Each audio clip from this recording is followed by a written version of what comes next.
Hey guys, welcome back. This is the Game of Money podcast with Oren. So very cool. We just had our first Stone 300 Super Truck event. Took 10 Super Trucks, loaded them up with investors in my current deal, and we ran an evolution here in San Diego. Went to the beach, went to some parks, went to some local things, and driving around in Super Trucks. What is a Super Truck? We had two Cyber Trucks. We had one new Hummer, one H1 Hummer, one of those military-looking things, a G550 squared, which is one of these giant G-Wagons that comes from the factory lifted. We had a Defender 110, one of the old school ones that you would see in movies, or ambulances or military vehicles running around, and a Bronco Raptor R, and a couple Super Trucks. So we had the investors driving around Super Trucks, and I thought about it. That experience was very cool because you imagine 10 Cyber Trucks, G550s, tanks rolling through San Diego all together as a squad, right? And what that did is it made everybody feel like a unit. Of course, you could lease or rent Ferraris or Lamborghinis or Corvettes or all that like cool stuff. But that people would be looking at people at our group then for the flash and dash. 10 Cyber Trucks, G-Wagons, Defenders rolling around through beachside San Diego, Encinitas, Leucadia, Carlsbad. It draws a lot of attention, but the drivers, I was like, I want you to feel that attention on you, but not that you're special. Like you're going to do something important.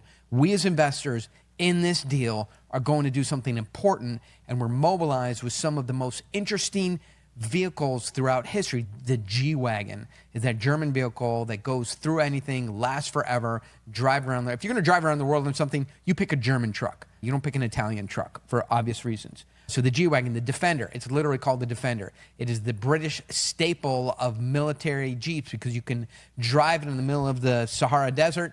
It breaks down, you can fix it with some duct tape and a popsicle stick. That thing is legendary. Then obviously the Hummer H1, we're all familiar with that from movies, and that is the thing that has served venerably in the American military for 20 years. And in all movies, by the way, there's no replacement for the Hummer. It's a totally different vehicle in the military. We had a guy from the Marine Corps walk us through that. But these Super Trucks driving around, the investors felt like a unit and that they were doing something serious and important. Although people were looking at them, they weren't feeding into that ego. So that was really cool. It participated. Cost of money. This is the Game of Money. Let's talk about money. Free money rate remains at 5.5%. Super expensive money because then you're going to have a spread. The free money rate, as we've said many times, get familiar with that term. That's what banks pay for money. So banks during the everything bubble used to pay near zero rate for money. The government was giving it away. That's why money was cheap. Then they turn around and give it to you with a small spread. Now money is hard to find. It's expensive for banks to get. They pay 5.5% on the money, and then they have to get a spread on it. So they add 5 or 6%, and now your money at 11, 12, 13, 14%. Hard to get deals done. And so that's why multifamily assets and real estate is in a conundrum of we don't have free money anymore. We don't have a low cost of leverage, and the leverage itself is hard to get, and we can't get a lot of leverage. So real estate deals don't make huge returns anymore. They just returned, and here's the bullet point, to, hey, it's real estate. I can double my money in 10 years. Snore. That's what real estate is supposed to be. That's what it always was. And then during this, every once in a while it explodes. And from, 2020, 21, maybe through the end of 2021, you could make sort of private equity-like returns in real estate with all the downside protection. And that is gone. Unless, of course, you're in Southern California.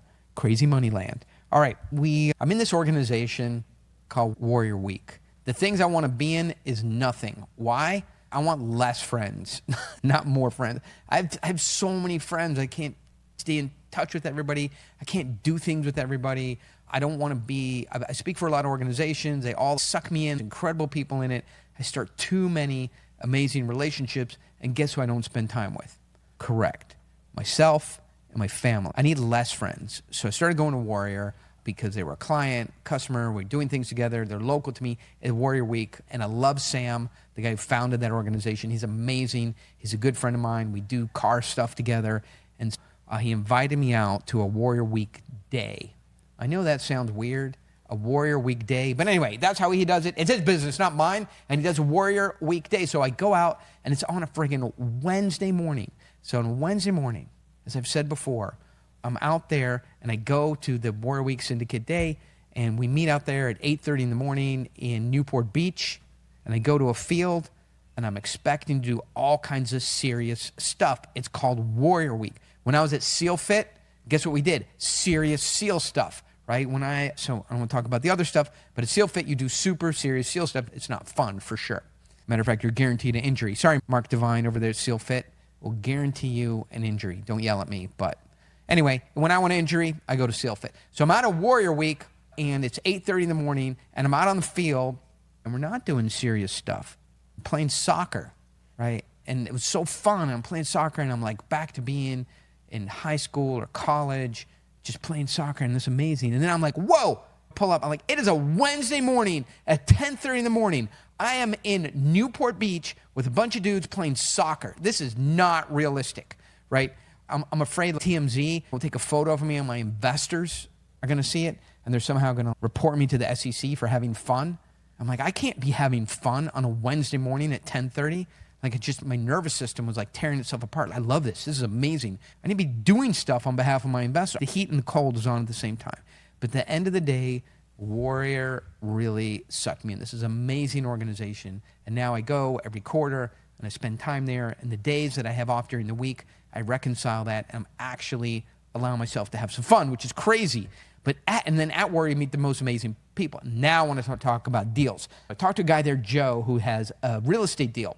When I talk about finding a deal that's got a great story for today, I want to share with you the real estate company that Joe has that I'm going to be investing in, that I'm going to take some of my investors and put in, and why. I'm not going to tell you the structure or everything like that. This is not a deal drop. I just want to tell you about what he's doing. So it turns out in Southern California, it's very interesting.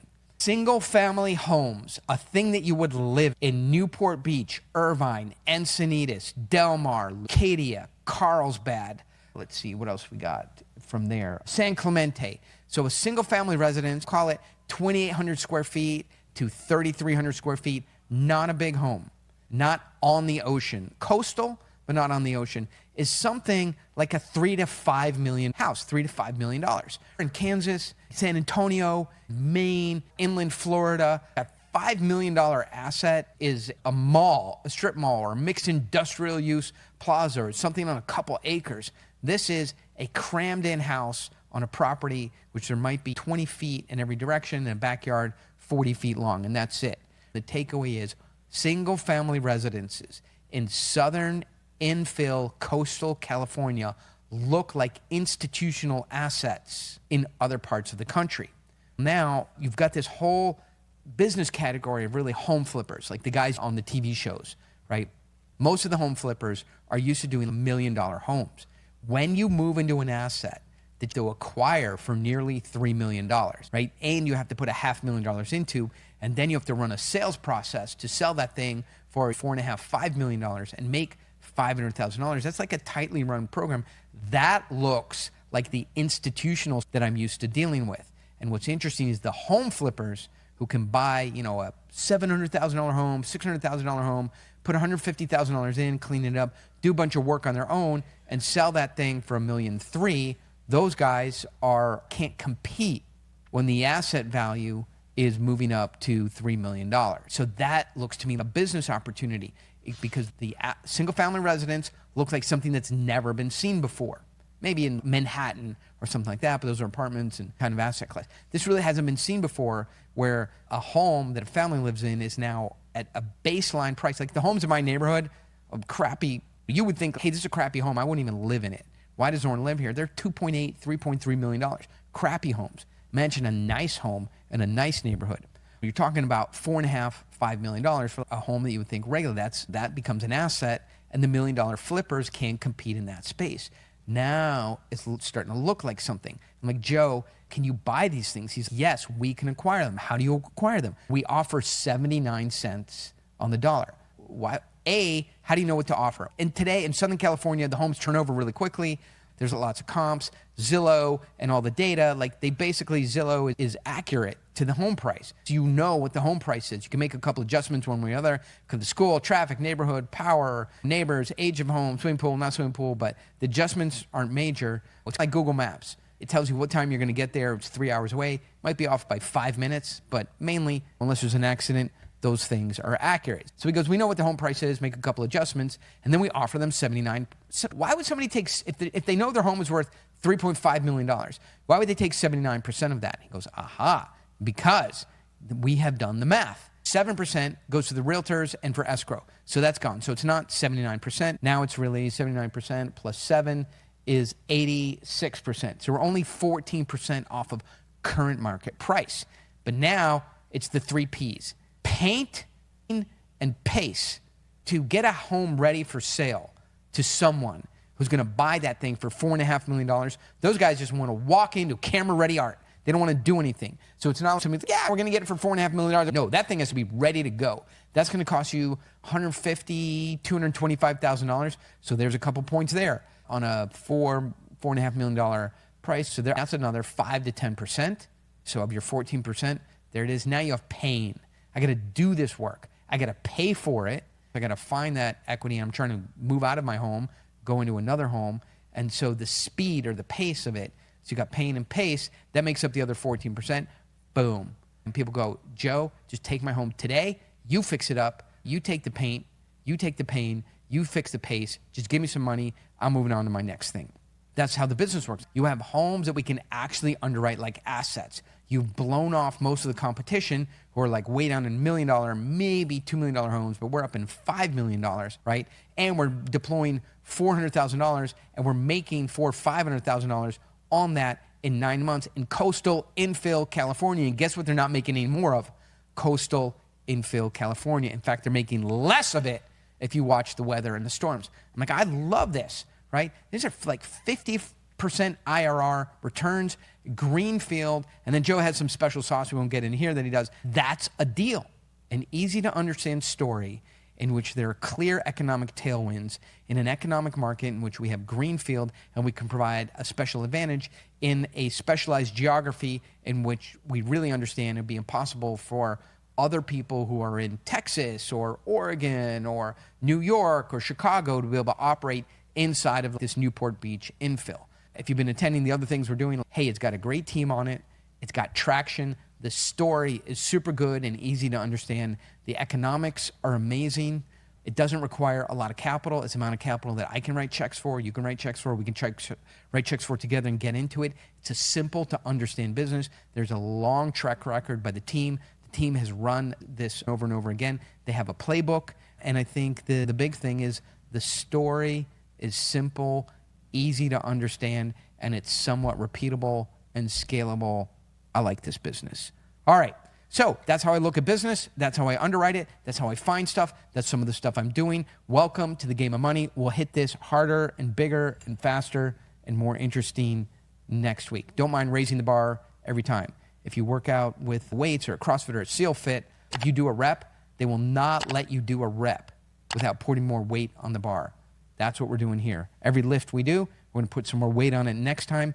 Bigger, better, faster. All right, while you're out there, stay frosty. See you next time.